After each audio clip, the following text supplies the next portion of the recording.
Demonstrative pronoun. Stop writing. Demonstrative जैसा आपको नाम से ही पता चल रहा है, प्रदर्शन करना, ठीक है।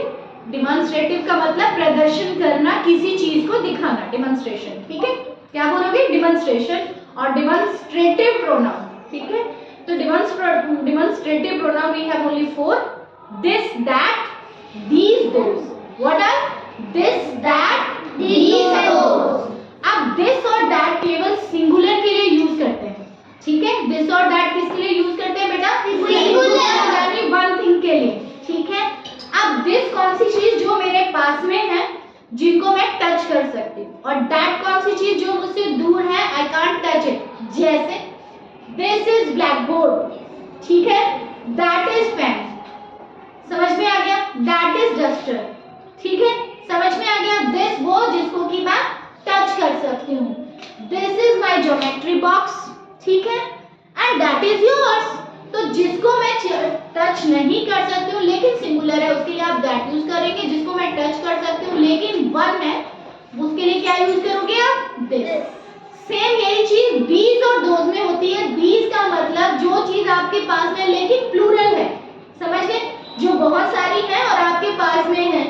These are the books, ठीक है, I can touch them, and those are students, जिनको मैं टच नहीं कर सकती, जो मुझसे दूर है, ठीक है।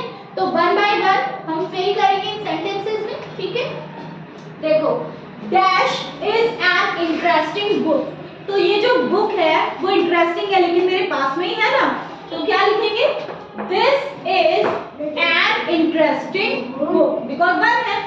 अब सेकंड है is a big wild elephant। अब wild elephant मुझसे तो दूर होगा, मेरे पास तो हो ही नहीं सकता, है ना। एलिफेंट वाइल्ड है तो मेरे पास कैसे होगा?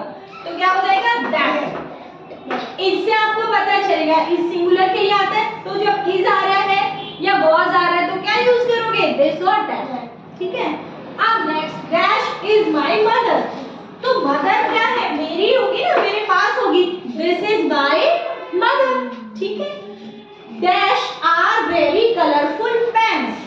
अब देखो ये कलरफुल पेन्स हैं, तो वो एक तो प्लूरल हो गया, आर से आपको पता चल गया प्लूरल है, तो प्लूरल के लिए हम क्या लगाएंगे? दीज और दोज। अब आप ऑप्शन में चेक कर लीजिएगा, अगर पिक्चर आपके पास में बनी हुई है तो क्या हो जाएगा? दीज हो जाएगा।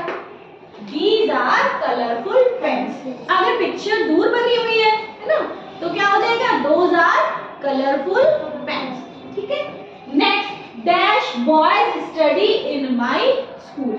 अब मैं उनको पॉइंट आउट करके बोलूं, मेरे पास में तो नहीं खड़े होंगे ना, तो क्या बोलेंगे हम? Those boys study in my school। वो बॉयज मेरे स्कूल में पढ़ते हैं। Next, dash are my parents. अब पेरेंट्स तो मेरे पास ही होंगे ना, तो क्या यूज करेंगे हम? These are my parents। Are लगा हुआ है तो हमें पता चल गया प्लूरल है। इसी तरह से बॉयज प्लूरल है, इसलिए हमने क्या लगाया? यहाँ these और यहाँ पे those। समझ गए? This that use for singular noun, ठीक है, and these those use for plural nouns. Understood? That's it.